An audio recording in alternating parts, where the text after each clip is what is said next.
अपने माता पिता को बहुत प्यार करते हैं और संसार से सबसे ऊपर समझते हैं, परंतु मैं अपनी पत्नी से भी बहुत प्यार करता हूं, परंतु पत्नी और माता पिता में अच्छी सुलह नहीं है महाराज जी। इस स्थिति में मैं कैसे दोनों को हाँ, दोनों का प्राथमिकता माता पिता की रखनी है, क्योंकि अर्धांगिनी अपना ही अंग है और हमें प्रकट करने वाले माता पिता हैं। तो अर्धांगिनी को इतना कि आप हमारे माता पिता की सेवा ना करें, मानते हैं, लेकिन आप हमें नहीं रोक सकते। हम आपकी सुविधा, आपकी अनुकूलता आपको देंगे, लेकिन आप हमारे माता पिता की सेवा में अगर तनिक भी विरोध करते हैं तो हमारे आपके संबंध में विरोध हो जाएगा।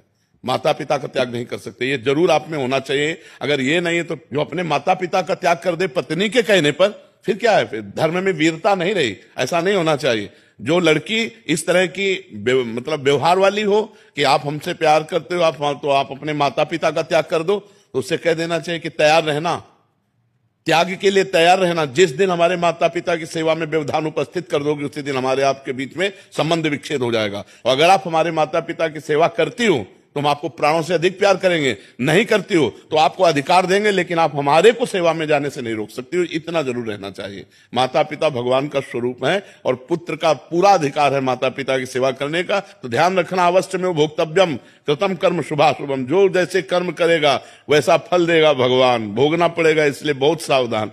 तो कभी चूक मत कर देना, पत्नी के चक्कर में आकर अपने बूढ़े माता पिता को मारना पीटना या घर से निकाल देना, ऐसे कोई आचरण मत करना।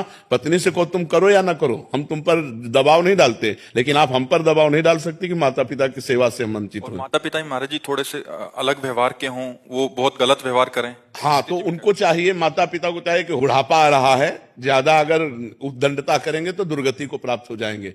बहू बेटा को अपना बेटा और अपनी बेटी के समान चाहिए। थोड़ा प्यार का व्यवहार करें जिससे कम से कम उनको चाय और नाश्ता मिल जाए। अगर माता पिता करने लायक है और वो बहू बेटा से सेवा नहीं कराते हैं, बहू बेटा से ईर्ष्या करते हैं, तो बेटे को चाहिए कि दूर से देखता रहे, उनकी सेवा में भले न जाए। लेकिन जिस दिन वो ऐसी स्थिति को प्राप्त हो कि वो अपनी सेवा करने लायक ना हो, उस दिन वो गाली दें तो भी उनकी सेवा करनी चाहिए। माता पिता की तो भी सेवा करनी चाहिए, क्योंकि वो बुजुर्ग हैं, उनका दिमाग स्थिति 60-70 के बाद जो है मानसिक स्थिति बिगड़ जाती है। अगर वो गाली देते हैं, वो निंदा करते हैं, तो हमें ये बात नहीं माननी, हमें उनकी सेवा करनी है। और अगर वो स्वस्थ हैं, अपने आप सेवा कर लेते हैं, खा पी रहे हैं, तो दूर से देखता रहे, खा पी रहे, आनंद से है, कोई बात नहीं। अगर 2-3 बेटा है महाराज जी, हाँ, तो उनमें से सब बेटाओं को चाहिए कि अपने माता पिता की सेवा के लिए अगर हिस्सेदारी ले लें, तीनों क्रम बाई क्रम सेवा करें। अगर तीनों में से ना करे तो एक तो तैयार हो जाए। यार, बूढ़े माता पिता को खवाने से क्या कमी होती है, दाता तो भगवान है, खूब अच्छे से देते हैं। जो माता पिता की सेवा करता है उस पर भगवान प्रसन्न हो जाते हैं, क्योंकि भगवान धर्म से प्रसन्न होते हैं। देखो, पुंडरीक जी अपने माता पिता